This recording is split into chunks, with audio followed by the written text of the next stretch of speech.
Bob, Ken Carson's single streams dropped and he's probably botting 3 mil in 1 to 2 days. What the fuck? That's more than Future got on his most popular song on the album. I saw that, and I think it had to do with Spotify, right? But what I've been telling y'all, everybody be botting though. Like, I get what you're saying though. Is Ken Carson really getting more streams than Future and Metro? Because Future and Metro is so much more mainstream. Yes, Ken Carson gets a lot of hype, but should he be anywhere close to them?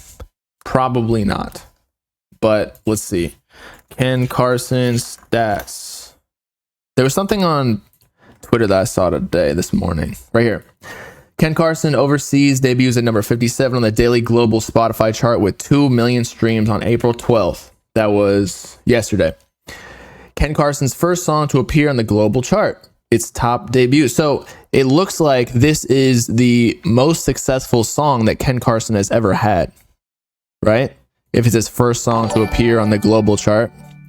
Shout out whoever just super chatted. Thank you, glorious Bob. Smiling face with hearts. Yeah, I got you, bro. That's good advice, right? I like the Ken song though, and what I was thinking was, because I think someone quote tweeted this. Fuck, you can't see your quote tweets anymore on Twitter. That's what's ass. But what they said was this song outperformed all of Yeat's songs on his Project 2093 too on the global charts for Spotify. And then y'all are telling me also, I think it was like 2 or 3 songs that Ken Carson didn't outperform on Future and Metro's album, but everything else they did out of like 20 something tracks. So what's going on here? Bots, or is Ken Carson really just him at this point? And he is a pretty big artist. I'm not gonna lie. Like, you know, he was about to get on Kai's stream. He's Playboy Cardi's artist. Ken Carson's basically mainstream, I'd say, at this point. I wouldn't say he has like necessarily the first week album sales to back it up, but I also think that we might be past the era where first week sales numbers actually matter, because in the era of short form content like TikTok, Instagram Reels, etc., our attention spans are just getting so much lower and lower that really what matters is like singles and streams. Albums are becoming way less popular. I mean, think about back in like when I was a kid, it was Lil Wayne, the Carter 3. And that shit sold like, I want to say, 1 million first week. Eminem was selling 1 million first week every time. The only people that are doing that nowadays are like Taylor Swift, and she has to do it with merch bundles. So I don't even know why we have this like equivalence thing where it's like 1,500 streams goes to one album, and then 100K is like really where the cutoff is for like the biggest artists. But when it comes to streams, if Ken's getting 2-3 million in the first day just on Spotify, mind you, that doesn't count Apple Music, YouTube, whatever. So he probably has 3-4 million streams in the first day on all platforms. So does that mean he's bigger than Yeat though? I don't think so, because someone made a good point. Again, I can't find the quote tweet because on desktop you can't read the quote tweets. But Yeat dropped 2093. Yes, Ken beat all of the songs on there, but think about if Yeat dropped a single himself. All of the streams and the repeats of the streams, as in like people listening to it multiple times, are gonna be directed towards one song. And so it's kind of unfair to compare. So I think Yeat needs to come out and drop a single and see who's really out here doing shit. Who do what? That's what Yeat said himself. But I think Yeat's had a song. Let me look it up. Global Spotify chart. So Ken, his highest debut is 57. So let's do that. Yeat. Drake and Yeats. Okay, so Yeat been number 1, bruh. with Drake though, so I'll give it to him. You know, it's kind of unfair. You get the Drake stimulus package, but let's see. I don't give a fuck. Talk, okay, Talk was number 10 on US. On the top artist global, so he was at number 42 for. That's just for artists. That's not for song.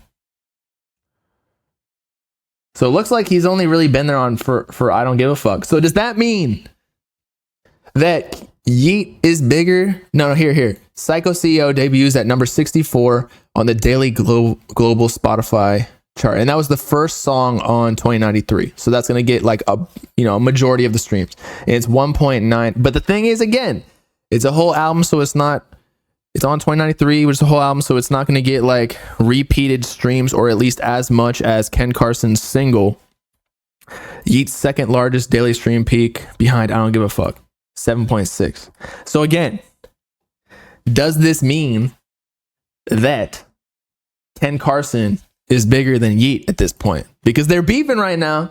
So there is a little big three situation going on with the underground or the newest generation, Ken, Lone, even though they're on the same team like Drake and J. Cole. But who knows if Lone is going to go on Yeat's album and switch sides? Nah, that would never happen. But with overall influence right now, I feel like Ken got the fans on his side. Yeat for sure, more mainstream just because he has the hits. But like if we're talking cult fan base, you know what? We got to do a poll right now on my Instagram of like Ken Carson versus Yeat. Who are people taking? Because I think it would be pretty close. Now, obviously, Cardi helps Ken Carson out because he's signed to him.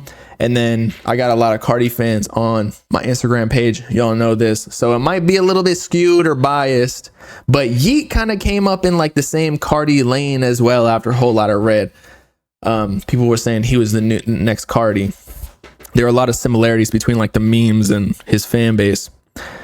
But somebody's saying Yeat still. Ken is a more loyal fan base. Definitely Yeat. If we're talking like straight music, like what's better, personally, I think Yeat got more better songs. He just does. He's got the catalog. Ken doesn't have that many songs out. Now he has Project X, which is fire, but I'd honestly take Up to Me over Project X potentially. Nah. I think I'd take Project X over Up to Me just because, I don't know, for me, it had more impact on my life.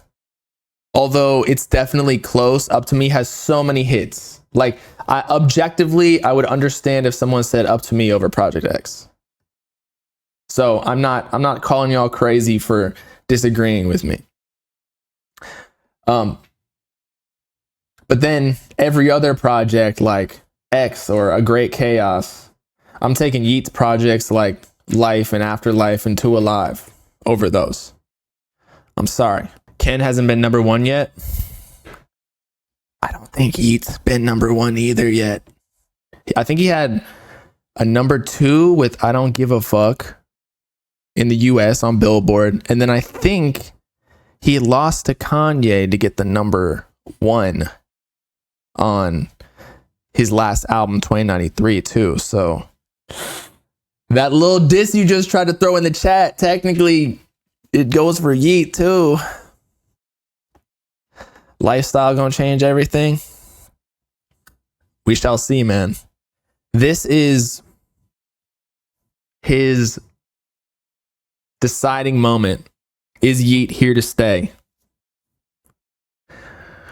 Because 2093, he experimented a little bit, pushed the boundaries on a different subgenre than he got famous for.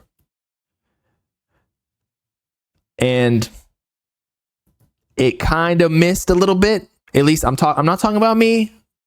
Not my opinion. I'm just talking about in general. We've already gone over the stats. People aren't liking 2093 as much. You can check his most popular songs on his Spotify right now, the hottest songs on there, the ones getting the most streams daily. So the next project, if he misses again in the public light, I don't know, man. He might start going down. And then Ken and Lone and Lil 88 dissing him. Yeah, but if Ken don't start trying new shit, his old shit will start feeling burnt out. I still like his old music better. But that's the same situation that Yeat's in. But I don't know if Ken's like, his new music isn't totally different than what he had before. It's grunge, but it's still like kind of electronic in a way. It's very dark. That's his aesthetic. Do I like it personally? No, but it's not always up to my opinion. People like the Great Chaos. They still listen to it. Me and My Cup went viral. People were fucking with it more than 2093, to be honest. But they also have the whole Cardi fan base to tap into. So can they really lose? People will dick ride no matter what just because they fuck with Cardi and that's his artist. But at the same time, with Homicide Gang, people ain't really fucking with them that much. And then Lone, they kind of turned on him with If Looks Could Kill. Something interesting to see, actually, is the same metric that we use for 2093, but with Lone. Are people listening to If Looks Could Kill still? It looks like Money is Sex, but I think that was from like the deluxe. If Looks Could Kill, still getting a lot. Let's see. How You Feel, that was from the regular album, If Looks Could Kill. But mostly it's still old songs. It's a good mix.